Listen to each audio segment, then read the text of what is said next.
Feeling lost with paper 1 despite months of memorizing? You are not alone.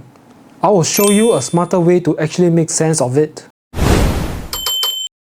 Hi, I'm Yongkwan and this is part 2 of the series Conquer the RES exam, where I guide full-time working adults and students like yourself in Singapore to pass one of the toughest exams out there.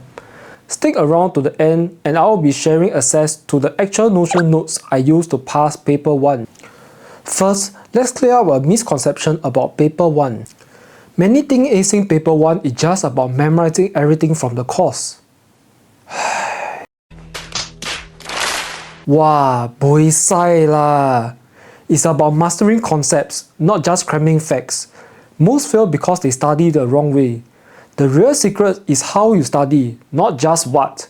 So in this video, I will cover my top resources that gave me a competitive edge, the specific strategies I use to pass while working full-time, and lastly, how to avoid your precious time on unnecessary stuff. Let's get straight to it. Let's get straight to the best resources for paper 1, the tools that help me truly understand the material. If you still feel lost learning from your course provider or you're contemplating which course provider to go for, this is for you. Check out Celeste paper 1 class at Hastor. Forgot the debates on her teaching style. She explains key concepts with excellent clarity, vital for passing this paper. You can opt to go for her online refresher course, which is also great for self-paced learning. Link in the description below. Next up is Celeste RES books. Now I know what you're thinking. These questions don't look like the real exam. And yes, that's exactly the point. They may not be the same as the exam questions, but they are concept drills to strengthen your foundation. This is critical because you will realize that most of the exam questions combine multiple concepts.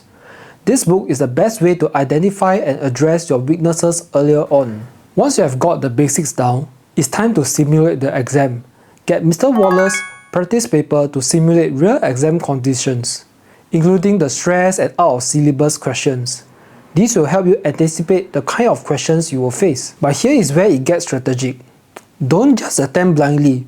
Apply my section B first strategy, which I covered in my previous video, to build speed and confidence. However, do remember to keep one of the papers for a final mock exam 1 week before your actual test. If these resources tips are helpful to you, hit that like button. It tells me I'm on the right track for you. Resources are good, but how you use them is what truly matters. Here are 2 game-changing strategies that make all the difference for me. So let's be honest. Stop trying to blindly memorize every clause. You'll forget most of it under pressure. Instead, ask why such a rule exists. Understanding the idea behind it, it means 10 times better retention.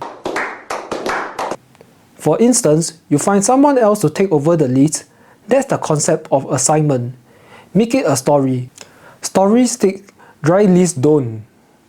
While understanding is your priority, some memorization is still needed. But be selective.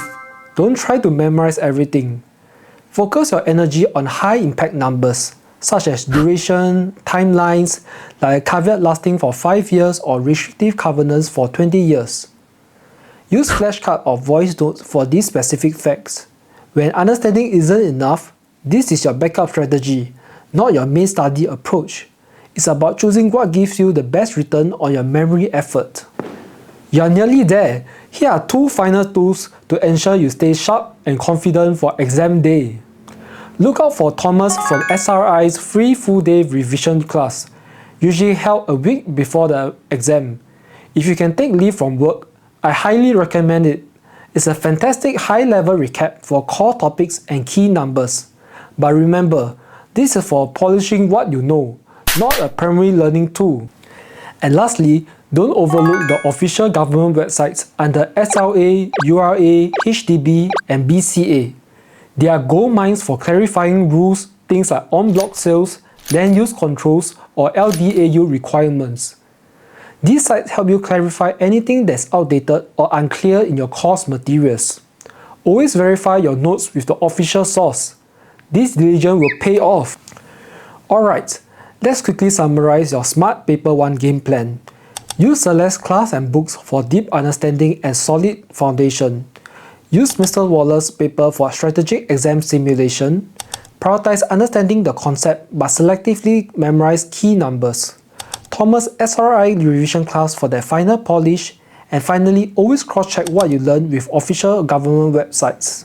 Which of these tips will you implement first? Let me know in the comments below. I read all of them. Next up in the series, I will show you how I tackled paper 2, which is a completely different beast altogether. You won't want to miss the specific tactics for that one. So make sure you hit subscribe, stay tuned, and I'll see you in the next one. Bye bye!